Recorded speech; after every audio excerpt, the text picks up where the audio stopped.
আল কোরআনকে যদি প্রশ্ন করা হয়, কোরআন কে তোমাকে নাজিল করেছেন, আল কোরআন সঙ্গে সঙ্গে জবাব দিয়ে দিবে, তানজিলাম মিম্মান খালাকাস সামাওয়াত। কোরআন সুন্দর করে জবাব দিবে, তানজিলাম মিম্মান খালাকাল আরদি ওয়াস সামাওয়াতিল উলা। সূর্য আসমান আর জমিনের মালিক সে রব্বুল আলামিন আমি কোরআনকে নাজিল করে, জোরে বলেন সুবহানাল্লাহ।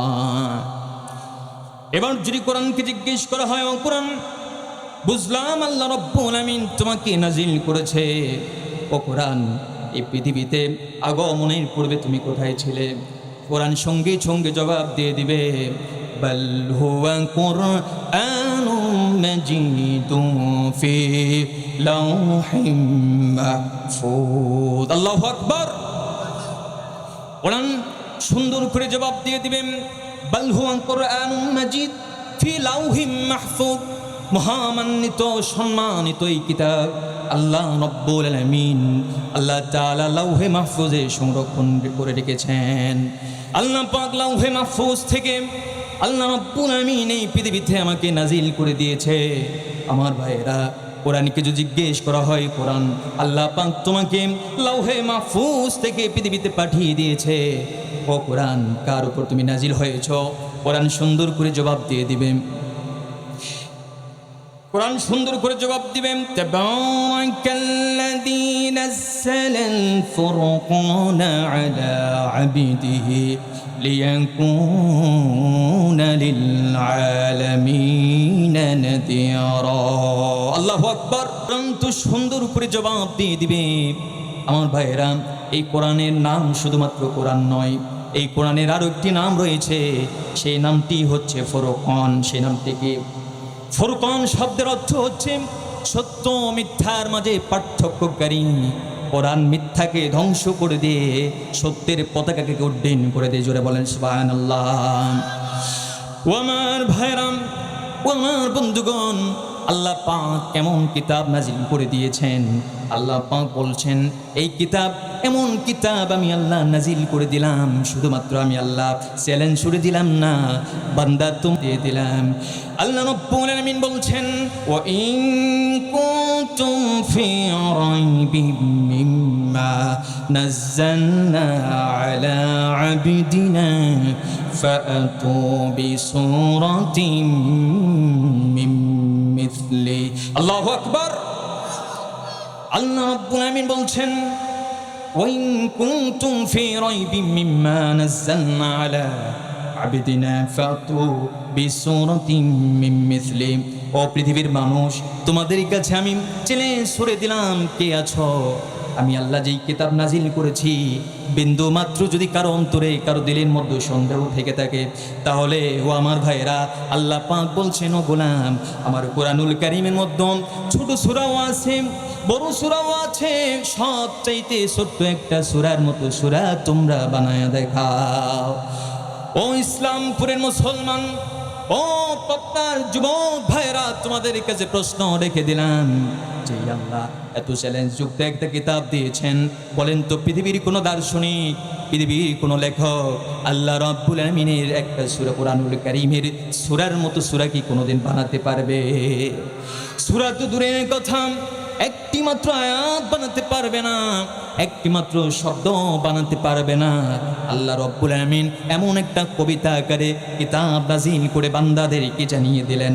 আল্লাহ পাক বলছেন, ও বান্দা, এই কিতাব তো এমন একটি কিতাব, এই কিতাব তো সাধারণ কোনো কিতাব নয়। ও গোলাম, ও আমার বান্দা, এই কিতাব এমন একটি কিতাব, যেই কিতাবটা সমস্ত অন্ধকার দূর করে দিয়ে তোমাদেরকে আলোতে আল্লাহ পাক নিয়ে গিয়ে জান্নাতুল ফেরদাউসে পৌঁছে দিবে। জোরে বলেন সুবহানাল্লাহ। তাহলে কোরআনকে জিজ্ঞেস করলাম, ও কোরআন, পৃথিবীতে আগমনের পূর্বে তুমি কোথায় ছিলে?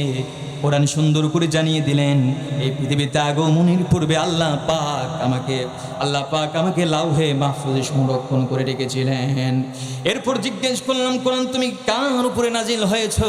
আল্লাহ পাক জানিয়ে দিলেন, আমি আল্লাহ রাব্বুল আলামিন এই কোরআনটা শেষ নবী মুহাম্মদুর রাসূলুল্লাহ সাল্লাল্লাহু আলাইহি সাল্লামের উপর নাজিল করে দিয়েছি। ও আমার ভাইরা, আবার যদি কোরআনকে জিজ্ঞেস করা হয়, কোরআন তুমি কোন মাসে নাজিল হয়েছ, কোরআন সুন্দর করে জবাব দিয়ে দিবে, শাহরু রমাদানাল্লাযী উনজিলা ফীহিল কুরআন। আল্লাহু আকবার। কোরআন তো সুন্দর করে জবাব দিয়ে দিবে, ও পৃথিবীর মানুষ, আমি আল্লাহ রব্বুল আমিন আমাকে 12টা মাসের মধ্যে শ্রেষ্ঠ একটি মাস রয়েছে, পবিত্র রমজানুল মুবারকে বরকতময় রাতে বরকতময় মাসে রব্বুল আমিন আমাকে নাজিল করে দিয়েছে। ও আমার ভাইরা, এবার যদি কোরআনকে জিজ্ঞেস করা হয়, তোমাকে আল্লাহ রব্বুল আলামিন রমজানুল মুবারকে নাজিল করেছে, ও কোরআন তোমার কাছে এবার প্রশ্ন, কোন সময় তুমি নাজিল হয়েছ? কোরআন সুন্দর করে জবাব দিয়ে দিবে আমার ভাইরা, ইন্না আনজালনাহু ফি লাইলাতিল কদর। আল্লাহু আকবার। কোরআন তো সুন্দর করে জবাব দিয়ে দিবে, নিশ্চয় আল্লাহ রব্বুল আমিন আমাকে কদরের রাত্রিতে বরকতময় রজনীতে নাজিল করে দিয়েছেন। এবার মূল পয়েন্টে আসুন, সময় খুবই অল্প আমার ভাইয়েরা। এবার যে কোরআনকে জিজ্ঞেস করা হয়, কোরআন বুঝলাম আল্লাহ পাক তোমাকে রমজান মাসে নাজিল করেছে, কদরের রাত্রিতে নাজিল করেছে, ও কোরআন তোমাকে আল্লাহ পাক পাঠানোর উদ্দেশ্য কি? ও কোরআন, আল্লাহ পাক রব্বুল আলামিন তোমাকে যে পৃথিবীতে পাঠিয়ে দিয়েছেন, তোমার লক্ষ্যটা কি? কোরআন সুন্দর করে জবাব দেবে, আলিফ লাম রা কিতাবুন আনজালনাহু ইলাইকা লিতুখরিজান নাসা মিনাজ যুলুমাতি ইলান নূর। আল্লাহু আকবার। কোরআন তো সুন্দর করে জবাব দিয়ে দিবে, ও পৃথিবীর মানুষেরা শোনো, আমাকে কেন নাজিল করা হয়েছে? লিতুখরিজান নাসা মিনাজ যুলুমাতি ইলান নূর, সমস্ত অন্ধকার থেকে আলোর দিকে নিয়ে আসার জন্য আমাকে আল্লাহ পাক নাজিল করে দিয়েছেন। ও আমার ভাইরা, মানব রচিত অন্ধকার, অন্ধকার পুঁজিবাদ, অন্ধকার নারীতন্ত্র, অন্ধকার সমাজতন্ত্র, আমার ভাইরা, মানুষের তৈরি করা মানব রচিত যত আইন রয়েছে, ও আমার কলিজার টুকরান যুবক ভাইরা, মানুষের তৈরি করা যত আইন, যত মতবাদ, যত তন্ত্র মন্ত্র দল মত, সব আইনগুলোই হচ্ছে অন্ধকার জাহান্নামের পথ। কথা বলেন ঠিক না বেঠিক? শুধুমাত্র একমাত্র আল্লাহর পাঠানো শ্রেষ্ঠ কিতাব কোরআনুল কারীম হচ্ছে জান্নাতের পথ, কোরআনুল কারীম হচ্ছে আলোর পথ। ঠিক না বেঠিক? ও আমার ভাইরাম, আল্লাহ রাব্বুল আমিন এই কিতাব নাজিল করে দিয়ে সমস্ত অন্ধকারগুলোকে দূর করার লক্ষ্যে আল্লাহ রাব্বুল আমিন এই কোরআন বিশ্বনবীর উপর নাজিল করেছেন। ও আমার ভাইরা, বিশ্বনবীর উপর যখন কোরআন নাজিল করা হয়েছে, অবতীর্ণ করা হয়েছে, আমার ভাইরা, সেই সময় অন্ধকারের যুগ ছিল। দিনে দুপুরে মারামারি, দিনে দুপুরে ধর্ষণ, দিনে দুপুরে ডাকাতি। ও আমার ভাইরা, এমন অন্ধকার যুগে আল্লাহ পাক এই কোরআনকে পাঠিয়ে দিয়ে সেই অন্ধকার সমাজটাকে রব্বুল আমিন আলোতে পরিণত করে দিয়েছেন। জোরে বলেন সুবহানাল্লাহ। বড় দুঃখ লাগে, বড় কষ্ট হয় আমার ভাইরা, যেই কোরআন দিয়ে অন্ধকার সমাজটাকে সাজালো নবী রাসূলগণ, আমার ভাইয়েরা, সাহাবায়ে কেরাম, এই কোরআনটাকে দিয়ে সোনালী সমাজে পরিণত করলো। আমার ভাইয়েরা, এই কোরআনটা আজও আছে, কিন্তু মুসলমান আজ আমাদের সমাজটা অন্ধকার না আলোকিত। ও আমার ভাইয়েরা, কোরআনের ফটোকপি আছে, কোরআন আছে মাদ্রাসায়, কোরআন আছে মসজিদে, কোরআন আছে লাইব্রেরিতে, কোরআন আছে প্রত্যেকটি ঘরের আলমারিতে, কিন্তু আমার ভাইরা, বড় দুঃখ আর পরিতাপের বিষয় হচ্ছে কোরআন আমাদের কাছে নাই। আমরা কোরআনকে আজ মানি না, পড়তেও জানি না। কথা বলেন ঠিক না বেঠিক? ও আমার ভাইরা, ও আমার কলিজার টুকরা যুবক ভাইরা, তোমাদের পায়ে হাত দেয়া বলি, যতক্ষণ পর্যন্ত এই কিতাবুল্লাহর কাছে তুমি না যাবে, এই কোরআনকে আঁকড়ে না ধরবে, তুমি কখনো সফলতার পথ খুঁজে পাবে না। ও আমার ভাইরা, এই কোরআন তো সমস্ত অন্ধকার থেকে জাহান্নামের পথ মানুষগুলোকে টেনে টেনে, আল্লাহ রব্বুল আমিনের এই কিতাব মানুষগুলোকে জান্নাতের পথে পৌঁছে দেওয়ার জন্য আল্লাহ রব্বুল আলামিন যেই কিতাবটি নাজিল করেছেন। ও আমার পাবনার মুসলমান, ও আমার পাবনার যুবক ভাইরা, বলেন তো সেই কিতাবটার নাম কি? আল্লাহ বলছেন ইন্নাহু লাকুরআনুন কারীম, নিশ্চয় এই কিতাবটা হচ্ছে সম্মানিত কিতাব। ও আমার ভাইরা, যত জাহেলিয়াত, যত অন্ধকার, মানবরচিত আইন, মানবরচিত সমাজ ব্যবস্থা, মানবরচিত রাষ্ট্র ব্যবস্থা, সমস্ত কিছুকে আল্লাহ পাক রব্বুল আমিন গলিয়ে দিয়ে, নষ্ট করে দিয়ে, ধ্বংস করে দিয়ে রব্বুল আমিন এই কোরআন নাজিল করে দিলেন। এই কোরআন দিয়ে যদি রাষ্ট্র পরিচালনা করা হয়, এই কোরআন দিয়ে যদি সমাজ গঠন করা হয়, এই কোরআন দিয়ে যদি পরিবার গঠন করা হয়, আমার ভাইরা, আমাদের পরিবার, আমাদের রাষ্ট্র, আমাদের দেশটা সোনালী সমাজে, সোনালী দেশে পরিণত হয়ে যাবে। কথা বলেন ঠিক না বেঠি? এই কোরআন মানতে আপনারা রাজি আছেন না নাই? আওয়াজ দিয়ে বলেন, এই কোরআন মানার জন্য রাজি আছি না নাই? তাহলে আল্লাহ পাক একটা কিতাব দিয়েছেন, প্রথমে চ্যালেঞ্জ ছুড়ে দিয়েছেন, যালিকাল কিতাবু লা রাইবা ফি, কোনো সন্দেহ নাই, সন্দেহ করার কোনো অবকাশ নাই। এরপর আল্লাহ আরেকটা আয়াতে বলছেন, যারা সন্দেহ রোগ আছে, এই কোরআন নিয়ে যারা সন্দেহ করে, সন্দেহ নামক রোগ যাদের মধ্যে আছে, তাদেরকে চ্যালেঞ্জ দিলাম আমি আল্লাহ রব্বুল আলামিন। কোরআনে ছোট সূরাও দিয়েছি, বড় সূরাও দিয়েছি, সব চাইতে ছোট্ট একটা সূরার মতো সূরা তোমরা বানায় দেখাও। আজ পর্যন্ত কোরআন নাজিলের পর থেকে কেউ পারে নাই, কিয়ামত পর্যন্ত পারবে। ও আমার ভাইরাম, গভীর মনোযোগ, আল্লাহ রব্বুল আলামিন এই কিতাব নাজিল করে দিয়ে বান্দাদেরকে সুসংবাদ দিয়ে দিলেন, যারা এই কোরআন মানবে তাদের কি লাভ হবে। ওয়ালা খাউফুন আলাইহিম ওয়ালা হুম ইয়াহজানুন। আল্লাহু আকবার। আল্লাহ রাব্বুল আলামিন বলছেন, ওয়ালা খাউফুন আলাইহিম ওয়ালা হুম ইয়াহজানুন। এরপর আল্লাহ বলছেন, ওয়ালা তাহিনু ওয়ালা তাহজানু ওয়া আনতুমুল আ'লাউনা ইন কুনতুম মুমিনিন। আল্লাহ বলছেন, ওয়ালা তাহিনু ওয়ালা তাহজানু ওয়া আনতুমুল আ'লাউনা ইন কুনতুম মুমিনিন। আল্লাহ বলছেন, কোনো ভয় নাই, কোনো পেরেশান নাই, কোনো টেনশন নাই, যদি তোমরা মুমিন হতে ভয়ে যাও, মুত্তাকি হয়ে যাও। ও আমার ভাইরা, এই কোরআন না মানলে কি মুমিন হওয়া যাবে নাকি? এই কোরআন যারা মানে না, এই কোরআন যারা বিশ্বাস করে না, আস্থা রাখে না, আমার ভাইরা, তারা কি মুমিন? না না। আল্লাহ রাব্বুল আলামিন বলছেন, ওয়া মিনান নাসি মান ইয়াকুলু আমান্না বিল্লাহি ওয়া বিল ইয়াউমিল আখির ওয়া মা হুম বিমুমিনিন।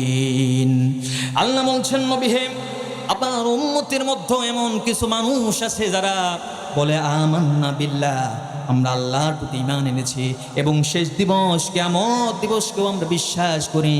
আল্লাহ বলছেন, নবী হে, তারা ঈমানদার নয়। ও নবী, কারণ তারা নিজে স্বীকার করে ঈমান এনেছি, তারা বলে আখিরাত, শেষ দিবস, কিয়ামত দিবসকেও বিশ্বাস করি, কিন্তু আমি আল্লাহ বলছি নবী, তারা কখনো ঈমানদার নয়, মুমিন নয়। আমার ভাইরা, সমাজে লক্ষ্য করলে কিছু মানুষ দেখা যাবে, আমার ভাইরা, তারা মুমিন দাবি করে, ইমানদার দাবি করে, টুপি পরে, পাঞ্জাবি পরে, দাড়িও রাখে, আবার এই কোরআন তাফসীর, কোরআন মাহফিলের মঞ্চে এসে কোরআনের মাহফিলে বাধা দেয়, আছে না নাই? আমার ভাইরা, তারা নিজেকে মুমিন দাবি করলেও আমরা তাদেরকে মুমিন বলি না, তারা হচ্ছে মুনাফিক। কথা বলেন ঠিক না বেঠিক? তারা অন্তরে একটা ধারণ করে, সুরতে একটা ধারণ করে, মুখে একটা ধারণ করে। আমার ভাইরা, মুমিনের পরিচয় তো এটা নয়। মুমিনের পরিচয় তো হচ্ছে যারা কোরআন মানে, আল্লাহকে ভয় করে, রসুলের আদর্শ মানে, অন্তরে যেটা ভাবে, মুখে সেটা করে, অঙ্গ প্রত্যঙ্গে সেটা করে। আমার ভাইরা, এরাই হচ্ছে প্রকৃত মুমিন। কথা বলেন ঠিক কিনা? আর যারা প্রকৃত মুমিন হয়ে যাবে, আল্লাহ পাক তাদেরকে জানিয়ে দিয়েছেন, ওয়ালা খাউফুন আলাইহিম ওয়ালা হুম ইয়াহজানুন। তাদের কোনো ভয় নাই, টেনশন নাই, পেরেশান নাই। আল্লাহু আকবার। তাহলে আমরা টেনশন মুক্ত হতে চাই কি চাই না? আমরা টেনশন মুক্ত হতে চাই কি চাই না? টেনশন মুক্ত হতে গেলে এই কোরআনের কাছে আসার দরকার আছে না নাই? আওয়াজ দেন না, কোনো আছে না নাই? ও আমার ভাইরাম, এই কোরআন কিভাবে মানতে হবে?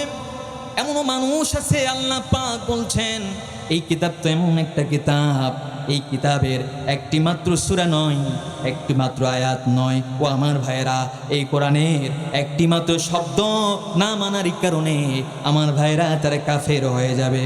ও আমার ভাইয়েরা, এই পৃথিবীতে একটা সমাজ আছে, একটা শ্রেণী আছে কাদিয়ানি নামে। ও আমার ভাইয়েরা, তাদেরকে সারা পৃথিবীর মুফাসসিরিনে কেরাম কাফের ফতোয়া দিয়েছে। কেন কেন? ও আমার ভাইয়েরা, তারা পুরা কোরআনকে নয়, তারা একটা আয়াতকে নয়, একটা সূরাকে নয়, শুধুমাত্র একমাত্র একটা আয়াতের একটা শব্দ না মানার কারণে সারা পৃথিবীর আলেম, সারা পৃথিবীর মুফাসসিরিনে কেরাম ঘোষণা করে দিয়েছে কাদিয়ানিরা হচ্ছে কাফের। কাদিয়ানি কি? আরো জোরে বলেন, কাদিয়ানিরা কেন কেন হুজুর কেন কাফের? ও আমার ভাইরা, তারাও কিন্তু আমাদের মতো নামাজ পড়ে, জুব্বা পড়ে, পাঞ্জাবি পড়ে, দাড়ি রাখে।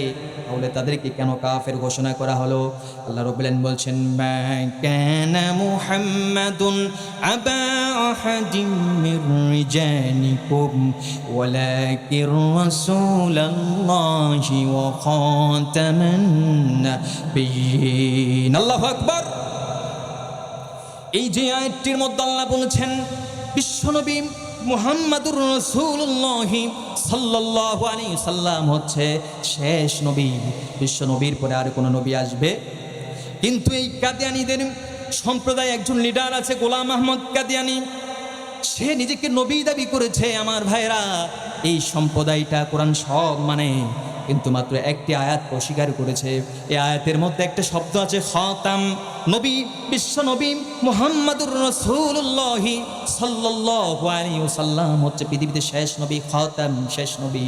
কিন্তু এই কাদিয়ানী সম্প্রদায়রা বিশ্ব নবীকে শেষ নবী মানে না। ও আমার ভাইরা, তারা মনে করেন এই পৃথিবীতে মুহাম্মাদুর রাসূলুল্লাহ সাল্লাল্লাহু আলাইহি ওয়াসাল্লামের পরে একটা ছোটখাটো নবী আসবে, আর সেটাই হচ্ছে কাদিয়ানীদের লিডার গোলাম আহমদ কাদিয়ানী। বলেন নাউজুবিল্লাহ। এই যে কোরআনুল কারীমের ছোট্ট একটা শব্দ না মানার কারণে সারা পৃথিবীর মুফাসসিরিনে কেরাম তাদেরকে ফতোয়া দিয়ে দিল কাদিয়ানীরা কাফের। ও আমার ভাইরা, নিজেকে প্রশ্ন করেন, নিজের বিবেকটাকে প্রশ্ন করেন। ও আমার কলিজার টুকরা যুবক ভাইরা, একটা মাত্র শব্দ না মানার কারণে যদি সারা পৃথিবীর মুফাসসিরিনে কেরাম কাফের ফতোয়া দিয়ে দেয়, ও আমার যুবক ভাইরা, তোমার কাছে প্রশ্ন রেখে দিলাম, যদি একটা শব্দ না মানার কারণে কাফের হয়ে যায়, আল্লাহ পাকের কত আয়াতকে আমরা মানি না, অস্বীকার করি। ও আমার ভাইরা, কত আয়াতকে আমরা অমান্য করলাম, তাহলে আমাদের কি অবস্থা? এই জন্য আল্লাহ পাকের 30 পারা কোরআনুল কারীম পুঙ্খানুপুঙ্খানুভাবে মানার দরকার আছে না নাই? আওয়াজতে বলেন না কেন, আছে না নাই? এই সমাজে কিছু মুনাফিক মার্কা মুসলমান আছে। ও আমার ভাইরা, কোরআনের সুবিধাবাদ জিন্দাবাদ, কোরআনের সুবিধা আয়াতগুলো মানে, আর কোরআনের সুবিধা আয়াতগুলো মানে, আর কোরআনের কঠোর আয়াতগুলো তারা মানতে চায় না। ও আমার ভাইরা, জীবন দিতে চায় দলের জন্য, দলের জন্য জীবনকে শেষ করে দিতে চায়, কিন্তু রব্বুল আলামিন কোরআনুল কারীমের জিহাদের আয়াত নাজিল করে দিয়েছেন, কিন্তু তারা জিহাদ মানে না। জিহাদ করলে ও আমার ভাইরা জঙ্গি হয়ে যায়, সন্ত্রাস হয়ে যায়। কথা বলেন ঠিক না বেঠিক? যারা বলে জিহাদ করলে সন্ত্রাস, যারা বলে জিহাদ করলে সন্ত্রাসী, ও আমার ভাইরা, আজকে বলে দিলাম, যেই মুসলমানরা আল্লাহর আয়াতকে অস্বীকার করলো, এরা মুমিন না কাফের। ও আমার ভাইরা, সমাজে এই শ্রেণীর মানুষের অভাব কম না বেশি? আওয়াজ দিয়ে বলেন না কেন? আমার ভাইরা, এই সুবিধাবাদী মুসলমানেরা, এরাই সমাজে বেশি ফাতনা ছড়ায়। কথা বলেন ঠিক না বেঠি? তাহলে আমরা কোরআন পূর্ণাঙ্গ মানার চেষ্টা করতে হবে। কথা বলেন ঠিক না বেঠি? কোরআন থেকে আমরা পূর্ণাঙ্গ মানতে রাজি আছি না নাই? আমার ভাইরা, আজকে আমার আলোচনার মোট টপিক আমি বলতে চেয়েছিলাম, কোরআনুল কারীমের মধ্যে বলেন তো সূরা দিয়েছেন কয়টি? কোরআনুল কারীমে সূরা আছে কয়টি? 114টি।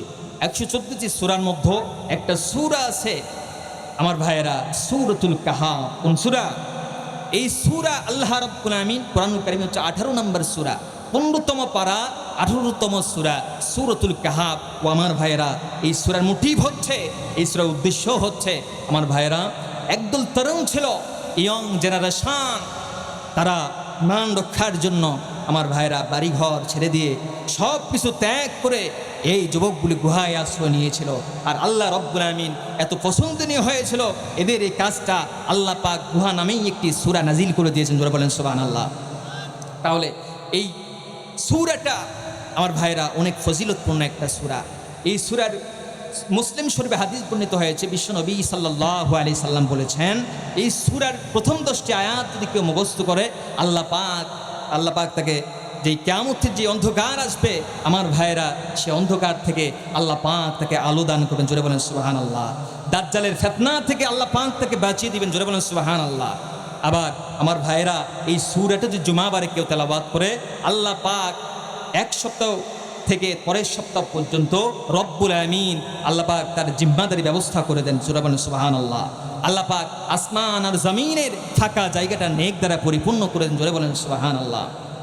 আমার ভাইরা এই সূরা অনেক গুরুত্বপূর্ণ একটা সূরা, যেই সূরা আল্লাহ পাক রব্বুল আমিন একদল তরুণের কথা ঘটনা উল্লেখ করেছেন, যে একদল তরুণ ছিল আর সেই যুগের বাদশা ছিল জালেম স্বৈরাচার। কি স্বৈরাচার জালেম?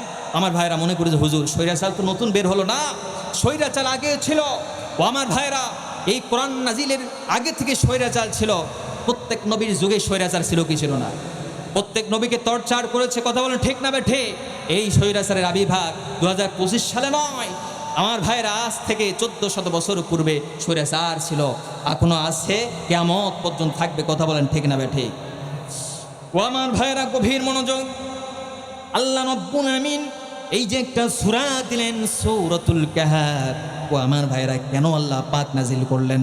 ও আমার তরুণ ভাইরা, তোমাদের মতো একজন তরুণ, তোমাদের মতো একদল যুবক তারা ঈমান এনেছিল, এমন সময় তারা ঈমান এনেছিল আমার যুবক ভাইরা। সেই সময়ের বাদশাহ ছিল মূর্তি পূজক জালেম বাদশাহ, রোম সাম্রাজ্যের বাদশাহ তাকিয়ানুস। তার একটা গুণ ছিল, সে যারাই মূর্তি পূজা না করত, মূর্তির পায়ে সেজদা না দিত, ও আমার ভাইরা তাদেরকে ধরে ধরে জোর করে তাদেরকে মূর্তির পায়ে সেজদা দেওয়া, তো জোরে বলেন নাউজুবিল্লাহ। আর যদি তারা সেজদা না দিত তাদেরকে হত্যা করে পৃথিবীর জমিন থেকে বিদায় করে দিত। ও আমার ভাইরা এই কঠিন সময়ে একদল তরুণ, একদল ইয়ং জেনারেশন আমার ভাইরা তারা ঈমান এনেছে কার উপরে? আওয়াজ দিয়ে বলেন না কার উপরে? ও আমার ভাইরা, আর এদের ঈমান আনার দৃশ্য আল্লাহ রাব্বুল আমিনের কাছে এত পছন্দনীয় হয়ে গেল, আল্লাহ পাক তাদের ঘটনা কুরআনুল কারীমের মধ্যে একটা সূরায় নাজিল করে দিয়েছেন। এই সূরার মোটিভ হচ্ছে, ও আমার তরুণ ভাইরা, কখনো যদি ইসলামের জন্য, দ্বীনের জন্য, ঈমান রক্ষার তাগিদে ও আমার ভাইরা বাড়ি ছাড়তে হয়, ঘর ছাড়তে হয়, স্ত্রী ছাড়তে হয়, সব কিছু ছেড়ে দিয়ে আল্লাহর ঈমান রক্ষার জন্য, দ্বীন রক্ষার জন্য বাড়িঘর ছেড়ে দিয়ে যেতে হবে, কথা বলেন ঠিক না বেঠিক? আল্লাহ পাক এই যুবকগুলি আমার ভাইয়েরা তারা ঈমান রক্ষার জন্য বাড়িঘর ছেড়ে দিয়ে রওনা দিয়েছিল। এই সূরার শানে নজুল কি আমার ভাইয়েরা? তাফসীর শোনার আগে সূরার শানে নজুল জানতে হবে। ও আমার ভাইয়েরা, আল্লাহ রাব্বুল আমিন এই সূরা কেন নাজিল করলেন? মক্কার মুনাফিকরা, মুশরিকেরা বিশ্ব নবীকে মানে না, তারা নবী বলে মানে না। আমার ভাইয়েরা তাদের মনে সন্দেহ, মোহাম্মদ আব্দুল্লাহর ছেলে মোহাম্মদ সত্য নবী নাকি মিথ্যাবাদী, আমরা তো সন্দেহ ঢুকে গেছে। এই জন্য প্রমাণ করার জন্য আমাদেরকে একটা কাজ করতে হবে। মক্কার বড় বড় কাফেরগুলি তারা পরামর্শ করলো, মিটিং করলো, ও আমার ভাইয়েরা যে মোহাম্মদ সত্য নবী নাকি মিথ্যা নবী এটা প্রমাণ জ্ঞানী ব্যক্তির কাছে যেতে হবে, আর জ্ঞানী ব্যক্তি তো মক্কায় নাই, এই জন্য মদিনায় যেতে হবে।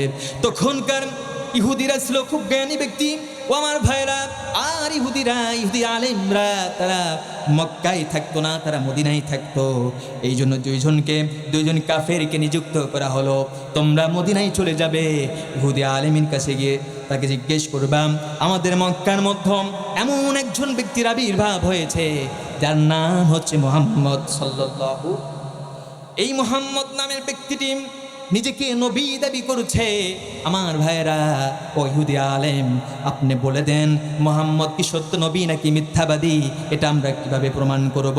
এই জন্য আমাদেরকে একটা টিপস দিয়ে দেন, এক আলামত দিয়ে দেন, যেটার মাধ্যমে আব্দুল্লাহর বেটা মুহাম্মদ সত্য নবী নাকি মিথ্যা নবী এটা প্রমাণ করতে পারে। ও আমার ভাইয়েরা, ইহুদি আলেম তাদেরকে বলল, ওই মুহাম্মদকে তোমরা 3টা প্রশ্ন করবা, মুহাম্মদ যদি সঠিক উত্তর দিতে পারে মুহাম্মদ সত্যবাদী, আর যদি উত্তর না দিতে পারে, মক্কার জমিনে মুহাম্মদের মতো মিথ্যাবাদী আর একটাও নাই। জোরে বলেন নাউজুবিল্লাহ।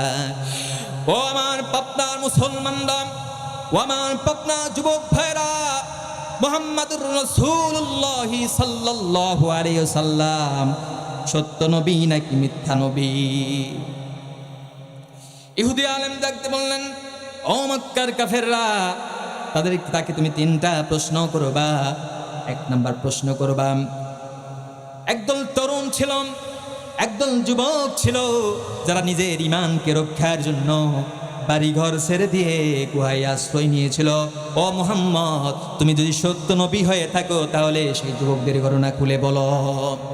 দুই নাম্বার প্রশ্ন মুহাম্মদকে জিজ্ঞাসা করবা, রূহ কি জিনিস? দুই নাম্বার প্রশ্ন, রূহ কি জিনিস? ও মুহাম্মদ, তুমি রূহ সম্পর্কে কি জানো? বিস্তারিত আমাদেরকে বলে দাও। তিন নাম্বার প্রশ্ন করবা, এই পৃথিবীতে এমন একজন বাদশাহ ছিল, যেই বাদশাহ সারা পৃথিবী ভ্রমণ করেছেন, সেই বাদশার পরিচয় দাও। এই তিনটা প্রশ্ন পেয়ে যুবকগুলি আনন্দাত্মহারাম। মক্কার কাফেররা আনন্দ করতেছে, আজকে মুহাম্মদকে আটকে ফেলবো, মিথ্যা প্রমাণ করে ছাড়ব। ও আমার ভাইরা, তারা মক্কা আসার পরে বড় বড় কাফেরদের লিডারদেরকে নিয়ে বিশ্বনবী মুহাম্মাদুর রাসূলুল্লাহ সাল্লাল্লাহু আলাইহি সাল্লামের দরজায় নক দিলেন। ও মুহাম্মদ, দরজা খুলে দাও, আজকে তোমাকে তিনটা প্রশ্ন করা হবে। মুহাম্মদ, যদি তুমি তিনটা প্রশ্নের জবাব দিতে পারো, তুমি সত্য নবী। আজ উত্তর না দিতে পারো, তোমার মতো মিথ্যাবাদী এই মক্কার জমিনে আর একটাও নাই। নাউজুবিল্লাহ। বিশ্বনবীকে তিনটা প্রশ্ন করা হলো। বিশ্বনবী মুহাম্মাদুর রাসূলুল্লাহ সাল্লাল্লাহু আলাইহি সাল্লাম বললেন, ও কাফেররা, এখন তো আমি বলতে পারবো না, কারণ আমার উপর তো এখন ওহী নাজিল হয় নাই, জিবরাইল আসে নাই। কারণ বিশ্বনবী যেই কথাটা বলতেন, তিনি তো বানায় বানায় বলতেন না, আল্লাহ পাক ওহীর মাধ্যমে যেটা জানিয়ে দিতেন সেটাই বিশ্বনবী বলতেন। কথা বলেন ঠিক না বেঠিক? আমাদের নবী কি বানায় বানায় কোনো কথা বলেছে নাকি? আল্লাহ পাক ওহীর মাধ্যমে যেগুলো জানিয়ে দিয়েছেন, আল্লাহ পাক যেগুলো বলতে বলেছেন, সেই কথাগুলোই আল্লাহ পাকের নবী বিশ্বনবী মুহাম্মাদুর রাসূলুল্লাহ আমাদেরকে জানিয়ে দিয়েছেন। এই জন্য নবীজি বললেন, ও মক্কার কাফেররা, এখন তো আমি উত্তর দিতে পারবো না। রাতে যখন আমার কাছে জিবরাইল আসবে, জিবরাইল থেকে জেনে আমি তোমাদেরকে উত্তর দিয়ে দেব। এই জন্য তোমরা কাল সকালে আমার সামনে তোমরা চলে আসো। ও আমার ভাইরাম, রাত্র গভীর হয়ে আসলো, কিন্তু জিবরাইল আলাইহিস সালাতু ওয়াস সালাম ওহী আসে না, ওহী আসে বন্ধ হয়ে গেছে। আমার ভাইরাম, এক সপ্তাহ চলে গেল, 10 দিন চলে গেল, ওহী আসে না। ও আমার মুসলমান ভাইরাম, এদিকে মক্কার অলিতে গলিতে মুহাম্মাদুর রাসূলুল্লাহ সাল্লাল্লাহু আলাইহি ওয়াসাল্লামের নামে মিথ্যা উবাস শুরু হয়েছে। মুহাম্মদ মিথ্যা নবী, কারণ মুহাম্মদের কাছে প্রশ্ন করা হয়েছে, মুহাম্মদ জবাব দিতে পারে না, কারণ মুহাম্মদ তো কিছু জানে না। মুহাম্মদ যা বলে সব বানায় বানায় বলে। নাউজুবিল্লাহ। ওয়ামান ভাইরাম, ওয়ামান কলিজার টুকরা যুবক ভাইরাম, রাত্র গভীর হয়ে যায়, কিন্তু জিবরাইল আসে না, ওহী আসা বন্ধ হয়ে গেছে। আমার ভাইয়েরা, এক সপ্তাহ চলে গেল, 10 দিন চলে গেল, ওহী আসে না। 15তম দিনে জিবরাইল আলাইহিস সালাতু ওয়াস সালাম 70,000 ফেরেশতা নিয়ে আল্লাহ পাকের নবী, প্যারা নবী মুহাম্মাদুর রাসূলুল্লাহ সাল্লাল্লাহু আলাইহি সাল্লামের কাছে কোরআনুল কারীমের 18 নম্বর সূরা সূরাতুল কাহফ নিয়ে আল্লাহ পাক তারকে জিবরাইলকে পাঠিয়ে দিয়েছেন। ধরে বলেন সুবহানাল্লাহ। বিশ্ব নবী মুহাম্মাদুর রাসূলুল্লাহ সাল্লাল্লাহু আলাইহি সাল্লাম বললেন, জিবরাইল, এতদিন পর্যন্ত কেন আসো নাই? মক্কার অলিতে গলিতে প্রচার হয়ে গেছে, আমি এতদিন পর্যন্ত যা বলেছি সব মিথ্যা। ও জিবরাইল, কেন আসো নাই? কেন ওহী বন্ধু ছিল? জিবরাইল আমিন ডাকতে বললেন, ইয়া রাসূলুল্লাহ, ইয়া হাবিবাল্লাহ, আল্লাহ পাক আমাকে যখন আপনার কাছে পাঠিয়ে দেয়, আমি তখন আপনার কাছে আসি, আমি ইচ্ছা করলে আপনার কাছে আসতে পারি না। কথা বলেন ঠিক না বেঠিক? আল্লাহ পাকের যখন অর্ডার হয়ে যায়, তখন আমি আপনার কাছে আসি। কেন আসি না এ কথাও আপনাকে বলে দিচ্ছি। যখন কাফেররা আপনাকে 3টা প্রশ্ন করেছিল, বিশ্বনবী, ওগো নবী, আপনি বলেছিলেন আগামীকাল আসো, আগামীকাল আমি তোমাদেরকে 3টা প্রশ্নের জবাব দিয়ে দিব। ওগো নবীজি, এই যে আপনি আগামীকাল দেওয়ার কথা বলেছেন, ওগো নবীজি, এই কথাটা আল্লাহ রব্বুল আমিনের পছন্দ হয় নাই। কারণ আপনি যখন যদি বলতেন, ও মক্কার কাফেররা, আগামীকাল তোমরা আসো, ইনশাল্লাহ আমি তোমাদেরকে 3টা প্রশ্নের উত্তর দিয়ে দিব। বিশ্বনবী ইনশাল্লাহ বলে নাই, ওহি আসা বন্ধ করে দিয়েছেন কে? কারণ আমার ভাইরাম, সব সময় সাহায্য চাইতে হবে কার কাছে? আমরা যদি আল্লাহর কাছে সাহায্য চাই, আমাদের কঠিন কাজগুলোকেও সহজ করে দিবেন কে? ও আমার ভাইরাম, আল্লাহর কাছে সাহায্য না চেয়ে কোনো কাজ যদি শুরু করি, বরকত থাকে না। আমার ভাইরা, কেমন জানি কঠিন কাজ, সহজ কাজগুলোও কঠিন হয়ে যায়। কথা বলেন ঠিক না বেঠিক? জিবরাইল আমিন বলছেন, ওগো নবীজি, ওগো সরকার, আপনি ইনশাল্লাহ বলেন নাই, এই জন্য ওহি আসা বন্ধ হয়ে গেছে। আমার ভাইরা, আল্লাহ পাক সূরাতুল কাহফ নাজিল করে আল্লাহ পাক বিশ্ব নবীকে জানিয়ে দিলেন, নবী হে, কাফেরদের 3টা প্রশ্ন যে করেছিল, ওই 3টা প্রশ্নে প্রথম নাম্বার প্রশ্ন আমি রব্বুল আলামিন আপনাকে খুলে খুলে বর্ণনা করছি। আপনি কাফেরদেরকে 3টা প্রশ্নের 1 নাম্বার প্রশ্ন দেওয়া শুরু করে দেন। আল্লাহু আকবার। ও আমার ভাইরা, এই যে একদল তরুণ, একদল যুবক, ইয়ং জেনারেশন আল্লাহর উপর যেই সময় কালেমা পড়েছিল, ঈমান এনেছিল, চতুর্দিকে মূর্তি পূজা, শিরক, বেদাত। ও আমার ভাইরা, এই কঠিন সময়ে এই যুবকগুলো ঈমান এনেছিল কার উপরে? ও আমার ভাইরা, বিবেকের কাছে প্রশ্ন রেখে দিলাম। বাতিলের সামনে দাঁড়িয়ে, প্রাইম মিনিস্টারের সামনে দাঁড়িয়ে আমার ভাইরা, হক কথা বলা সহজ না কঠিন? আওয়াজ দিয়ে বলেন না কেন? বাতিলের সামনে দাঁড়িয়ে, স্বৈরাচারের সামনে দাঁড়িয়ে এই যুবকগুলি যখন আল্লাহর কতবাদকে ঘোষণা করে দিল, আমার ভাইরা, বাদশাহ তাকিয়ানুসের মাথা গরম হয়ে গেল। ও আমার ভাইরা, বাদশাহ ডাক দিয়ে বললেন, 3 দিনের আলটিমেটাম তোমাদেরকে দিয়ে দিলাম। এই 3 দিন পর যদি তোমরা এসে নিজের ভুলগুলি বুঝতে পারো, আমি তোমাদেরকে মাফ করে দিব। আর যদি তোমরা ভুল বুঝতে না পারো, তোমাদেরকে ফাঁসিতে চড়াই দিব, তোমাদেরকে আয়না ঘরে ঢুকাই দিব। সেই যুগে আয়না ঘর ছিল কি ছিল না? ও আমার ভাইরাম, বাতিল্লা, স্বৈরাচাররা যুগে যুগে এসেছে। ও আমার ভাইরা, হকের আওয়াজ যখন তাদের কাছে গেছে, তারা আয়না ঘরের ভয় দেখিয়েছে, জেলের ভয় দেখিয়েছে, রিমান্ডের ভয় দেখিয়েছে। সত্যকারের মুমিন যারা হবে, আয়না ঘর ভয় পায় না। ও আমার ভাইরা, জেল ভয় পায় না, জুলুম ভয় পায় না। কথা বলেন ঠিক না বেঠিক? আমার ভাইরা, যুবকরা সেই সময় বলিষ্ঠ কণ্ঠে ঘোষণা করে দিল, রব্বুনা রব্বুস সামাওয়াতি ওয়াল আরদি লান নাদউ মিন দুনিহি ইলাহা। আল্লাহু আকবার।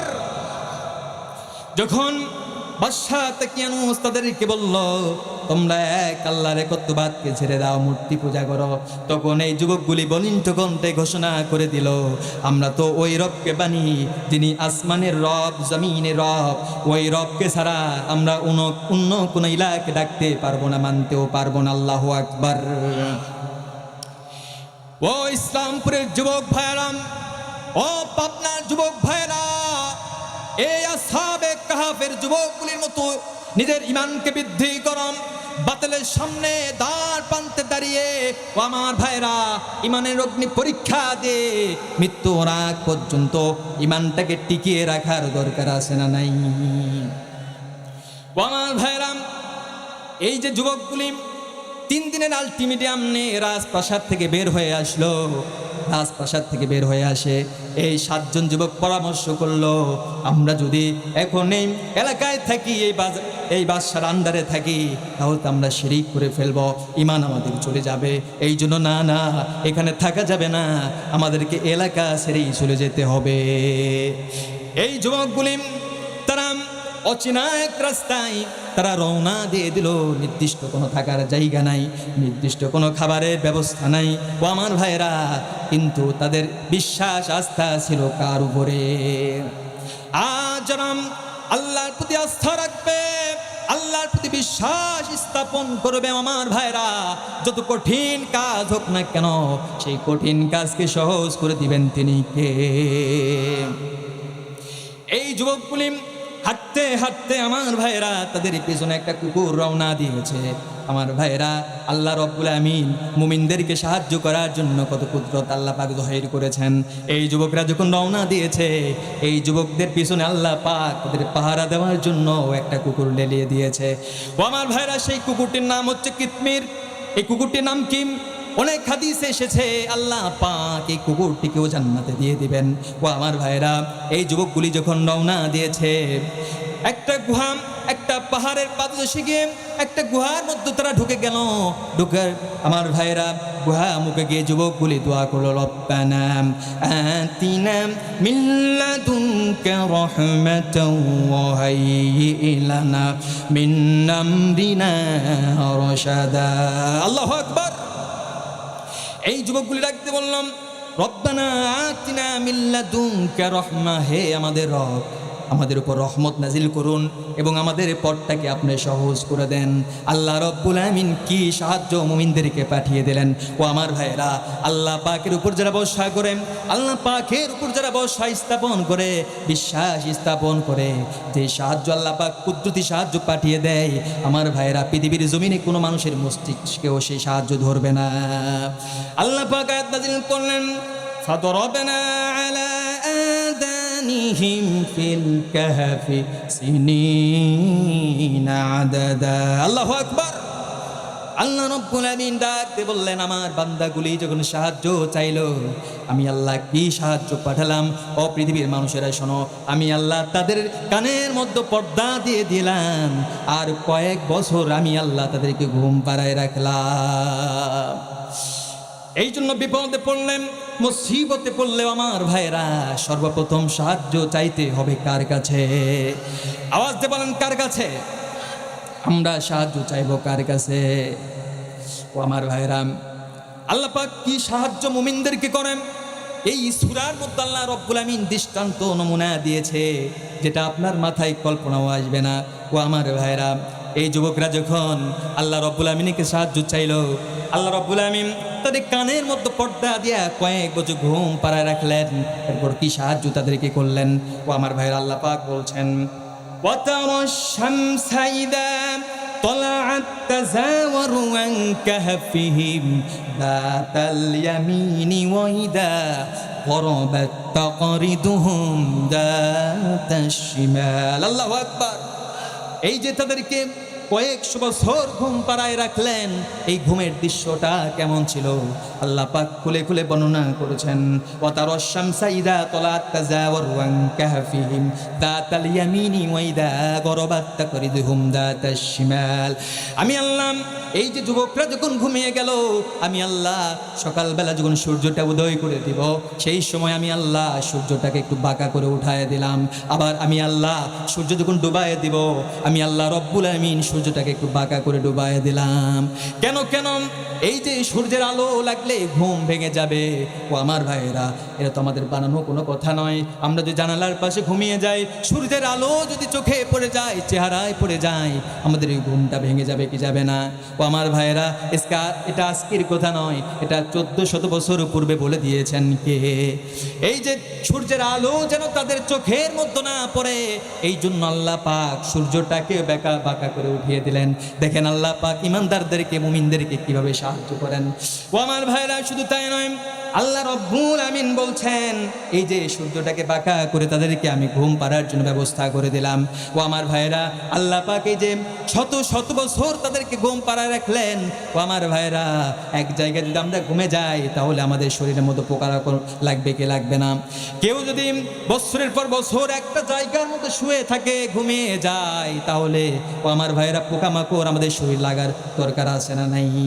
অবশ্যই পোকামাকড় খেয়ে ফেলবে।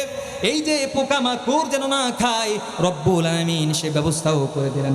আল্লাহ পাক বলছেন, আল্লাহ রব্বুল আমিন বলছেন, তাহসাবুহুম আইকাযান ওয়া হুম রুকুদ। আল্লাহ পাক বলছেন, ওয়াইদা وذات اليمين وإذا غربت تقرضهم ذات الشمال আল্লাহ পাক রব্বুল আমিন বলছেন এই যে বান্দাদেরকে আমি ঘুমিয়ে রাখলাম, এদের পার্শ্বকে আমি আল্লাহ পরিবর্তন করে দিলাম, ডান থেকে বাম, বাম থেকে ডান। ওয়ানুকাল্লিবুহুম যাতাল ইয়ামিন ওয়া যাতাশ শিমাল। আল্লাহু আকবার। ওয়ানুকাল্লিবুহুম যাতাল ইয়ামিন ওয়া যাতাশ শিমাল। এই যে তাদের পার্শ্বকে আমি পরিবর্তন করে দিলাম, ডান থেকে বাম, বাম থেকে ডান। আমার ভাইরা, এই ডান থেকে বাম, বাম থেকে ডান যদি করা হয় পোকামাকড় লাগবে কি? লাগবে না, কখনোই পোকামাকড় লাগবে না। আল্লাহ পাক ব্যবস্থা করে দিলেন বান্দাদেরকে, মুমিন বান্দাগুলোকে পোকামাকড় যেন না লাগে, এই জন্য সেই ব্যবস্থাও করে দিয়েছেন। ও আমার ভাইরা, এরপর তাদেরকে জাগ্রত করা হলো এক সময় এটা জিজ্ঞেস করার জন্য যে বান্দা, এই যে তোমরা সাহায্য চাইলে আর আমি আল্লাহ রব্বুল আমিন তোমাদেরকে সাহায্য করলাম, এই যে আমি তোমাদেরকে ঘুম পাড়ায় রাখলাম, কত বছর তোমরা ঘুমিয়েছ? এই জন্য আল্লাহ পাক ডাক দিলেন ওয়াকাযালিকা বাআসনাহুম লিয়াতাসাআলু বাইনাহুম। আল্লাহ পাক এভাবে তাদেরকে জাগ্রত করে দিলেন উভয়ের মধ্যে প্রশ্ন করার জন্য। ক্বালা কাইলুম মিনহুম কাম লাবিসতুম, তোমরা কতদিন পর্যন্ত ঘুমিয়েছ? ও আমার ভাইরা, তারা একে অন্যকে জিজ্ঞেস করলো। ক্বালু লাবিসনা ইয়াওমান আও বা'দ ইয়াওম, কেউ বলল একদিন ঘুমিয়েছি অথবা দিনের কিছু অংশ ঘুমিয়েছি। এবার তারা বলল, সঠিক সময় যখন তারা নির্ধারণ করতে পারছে না, তারা বলল ক্বালু রাব্বুকুম আ'লামু বিমা লাবিসতুম। আল্লাহু আকবার। এরপর তারা ছেড়ে দিল, আমরা কতদিন পর্যন্ত ঘুমিয়েছি আমরা তো বলতে পারবো না, আমরা কতদিন পর্যন্ত ঘুমিয়েছি সঠিক সময় জানেন কে? আল্লাহ রব্বুল আলামিন বললেন, আমি আল্লাহ পাক তাদেরকে 1 বছর নয়, 2 বছর নয়, 309 বছর ঘুম পাড়ায় রেখেছি। আল্লাহু আকবার। এই যে আমার ভাইরাম, এই যুবকগুলি ঘুম থেকে উঠল, 309 বছর পর্যন্ত ঘুম তারা পারল। আমার ভাইরা, ঘুম থেকে ওঠার পরে এদের কি ক্ষুধা লাগবে কি লাগবে না? আওয়াজ দেন না, কোনো লাগবে কি লাগবে না? এরপর আল্লাহ বলছেন ফাবা'থু আহাদাকুম বিওয়ারিকিকুম হাদিহি ইলাল মাদিনাতি ফালয়ানজুর আইয়ুহা আসকা তুআমান ফালয়াতিকুম বিরিজকিম মিন। আল্লাহু আকবার। ওয়া আমার ভাইরাম, এই যে যুবকরা 309 বছর পর ঘুম থেকে উঠে ক্ষুধার যন্ত্রণায় ছটফট যখন করছিল, ও আমার ভাইরা, তাদের কাছে কিছু মুদ্রা ছিল 309 বছরের আগের মুদ্রা। একজনকে নির্ধারণ করা হলো তুমি বাজারে যাবে এবং তাদেরকে সতর্ক করা হলো, শর্ত দেয়া হলো তুমি বাজারে গিয়ে বাজারের মধ্যে সব চাইতে নিরাপদ খাবারটা তুমি বেছে বেছে নিয়ে আসবা। আল্লাহু আকবার। ও আমার পাবনার যুবক ভাইরা, এত পরীক্ষা তারা দিল, শেষ মুহূর্ত পর্যন্ত তারা আল্লাহকে কত ভালোবেসেছে, ঈমান রক্ষার জন্য তারা কি করেছে। ও আমার ভাইরা, শেষ মুহূর্তে আল্লাহ পাক এতদিন পর্যন্ত ঘুম থেকে জাগ্রত হয়েও তারা আল্লাহকে ভুলে যায় নাই। তারা এবার একজনকে নির্ধারণ করে রাখতে বলল, তুমি বাজারে যাবে, বাজারের মধ্যে সব চাইতে নিরাপদ হালাল খাবারটা খুঁজে খুঁজে বের করে আনবে। আল্লাহু আকবার। ও আমার ভাইরা, তাদের ঈমানটা কম ছিল না বেশি ছিল? এই জন্য তো তারা শেষ মৃত্যুর আগ পর্যন্ত ঈমানটাকে ধরে রেখেছে। তুমি বাজারে যাবে, সব চাইতে হালাল খাবারটা খুঁজে খুঁজে বের করে আনবে। ও আমার তরুণ ভাইরা, ও আমার যুবক ভাইরা, ও আমার ইসলামপুরের যুবক ভাইরা, এই যে এই সূরার শানে নজুল, এই সূরার মোটিভ তুমি গ্রহণ করো। কখনো যদি বাতিলের মুখোমুখি হতে হয়, কখনো যদি জালেমের মুখোমুখি হতে হয়, কখনো যদি স্বৈরাচারের মুখোমুখি হতে হয়, তাহলে আমার ভাইরা, বাড়ি ছাড়তে হলে বাড়ি ছেড়ে দিয়ে দাও, ঘর ছাড়তে হলে ঘর ছেড়ে দাও, স্ত্রীকে বিধবা করতে হলে স্ত্রী বিধবা হয়ে যাবে। ঈমান রক্ষার জন্য মুমিন সব কিছুকে বিলিয়ে দিয়ে মৃত্যুর আগ পর্যন্ত ঈমানটাকে টিকিয়ে রাখার জন্য জালেমের সাথে জিহাদ করবে। কথা বলেন ঠিক না বেঠিক?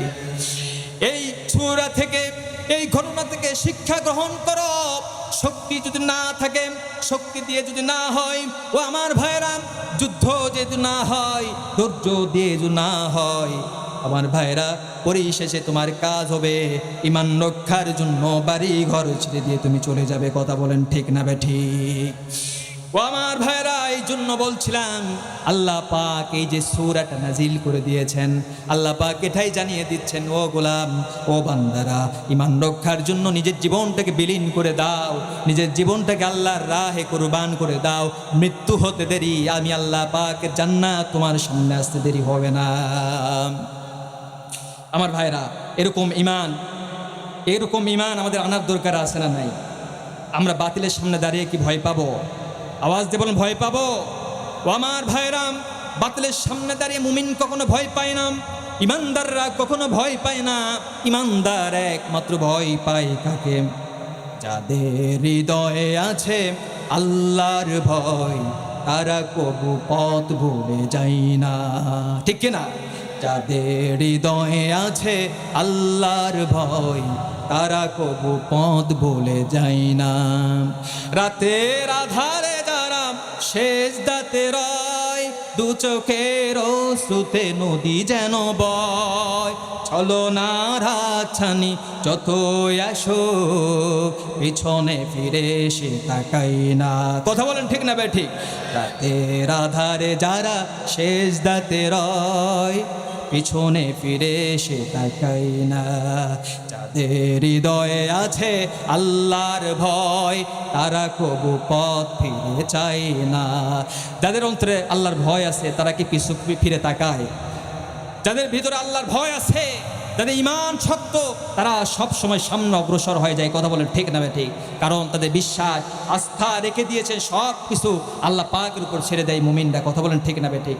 ও আমার ভাইরা, এই জন্য ঈমানটাকে মজবুত করতে হবে। আমার ভাইরা, শিরিক মুক্ত, বেদাত মুক্ত ঈমান গড়তে হবে। রাজি আছেন না নাই? এদেশের আমার ভাইরা, এই যে সূর্য উদয় হয়েছে, এই সূর্য এমন একদিন উদয় হবে, এই সূর্য হবে বিজয়ের সূর্য, এই সূর্য হবে মুসলমানদের বিজয়ের সূর্য। আর সূর্যের আলোতে বাতিল মুশরিকেরা জ্বলে পুড়ে সারকার হয়ে যাবে। কথা বলেন ঠিক না ঠিক? আমার ভাইয়েরা, আগামী সূর্য উঠবে ইসলামের সূর্য, আগামী সূর্য উঠবে বিজয়ের সূর্য। মুসলমানরা স্বাধীনভাবে ধর্ম পালন করবে। বাতিল তাগুতরা এই পৃথিবীর জমিন থেকে তারা পালানোর রাস্তা খুঁজে পাবে না। আল্লাহ পাক এমন শাস্তি এই পৃথিবীর জমিনে নজির দেখিয়ে দিয়েছেন। কথা বলেন ঠিক না বেঠে? তাদের জুলুম, তাদের অত্যাচার এতটা বেড়ে গিয়েছিল, মাসলুমরা দোয়া করেছে, আল্লাহ পাক এমন শাস্তির ব্যবস্থা করে দিয়েছে, দুপুরের ভাত পর্যন্ত খেতে পারে নাই। কথা বলেন ঠিক না বেঠে? আমার ভাইরা, ইতিহাস জানতে হবে, ইতিহাস মনে রাখতে হবে। আবু জেহেল টিকে নাই, উদ্বাস টিকে নাই, ফেরাউন টিকে নাই। আমার ভাইরা, তাদের উত্তরসূরিরাও টিকবে কোনো একদিন। এদেশের আকাশে কালেমার পতাকা দুলবে, সেদিন সবাই খোদায় বিধান পেয়ে দুঃখ বেদনা ভুলবে। কথা বলেন ঠিক না ঠিক? সেদিন আর রবে না হাহাকার, অন্যায় জুলুম অবিচার, থাকবে না অনাচার, দুর্নীতি কদাচার, সকলে শান্তিতে থাকবে। সেদিন সবাই খোদায় বিধান পেয়ে দুঃখ বেদনা ভুলবে। কথা বলেন ঠিক না ঠিক? একাকিনী রমণী নির্জন পথে যাবে, কোনোজন কটু কথা কবে না। কোনোদিন পথে ঘাটে সম্পদের মোহে ওনার রাহাজানি রবে না। সেদিন সবাই খোদায় বিধান পেয়ে দুঃখ বেদনা ভুলবে। সেদিন সবাই খোদায় বিধান পেয়ে দুঃখ বেদনা ভুলবে। কথা বলেন ঠিক না বেটি? আমার ভাইরা, সেই সময় কি খুব দূরে না কাছে? আওয়াজ দিয়ে বলেন না কেন দূরে না কাছে? অতি শীঘ্রই বিজয়ের সূর্য উঠবে, ইসলামের বিজয় হবে, বাতিলরা ধ্বংস হবে, তাগুতরা ধ্বংস হবে, ইসলামের মালা পুড়িয়ে মুসলমানরা স্বাধীনভাবে ধর্মকে পালন করবে, বাধা দেওয়ার মতো ক্ষমতা কারো থাকবে না। কথা বলেন ঠিক না বেঠে? আমার ভাইয়েরা, কখনো যে ডাক এসে যায় জিহাদের ময়দানে ঈমান রক্ষার জন্য, ইসলাম রক্ষার জন্য, কোরআন রক্ষার জন্য, কে কে কাঁধে কাঁধ মিলিয়ে ওই জিহাদের ময়দানে যাওয়ার জন্য তৈরি আছেন? দুইটা হাত তুলে আল্লাহকে দেখা দেন। নারায়ে তাকবীর, আল কোরআনের আলো, আল হাদিসের আলো, আলেম উলামা আছে যেখানে, কোরআন হাদিস যেখানে, আল্লাহ তাআলা আমাদেরকে কবুল করুক, সকলে বলে আমিন। আমার ভাইয়েরা, এই জন্য আমরা আলোচনা করেছিলাম সূরা কাহাফ, এর থেকে শিক্ষা গ্রহণ করতে হবে। আমার ভাইয়েরা, যত বিপদ আসুক, যত মুসিবত আসুক, যত মার খাইতে হয়, যত জেলখানায় বন্দি হতে হয়, আয়নাঘরে ঢুকতে হয়, আবার ঢুকবো, কিন্তু নিজের ইমানটাকে শেষ করব না, নিজের ইমানটাকে চলে যেতে দিব না। কথা বলে ঠিক না বেঠে? আমার ভাইয়েরা, ইমানটাই হচ্ছে আমাদের সবচেয়ে দামি সম্পদ। মুসলমানের সবচেয়ে দামি সম্পদটা কি? ইমান। ইমান আছে, দাম আছে, ইমান নাই কোনো মূল্য। আল্লাহ পাক আমাদেরকে এই ইমানটা মজবুত করার তৌফিক দান করুক, সকলে বলে আমিন।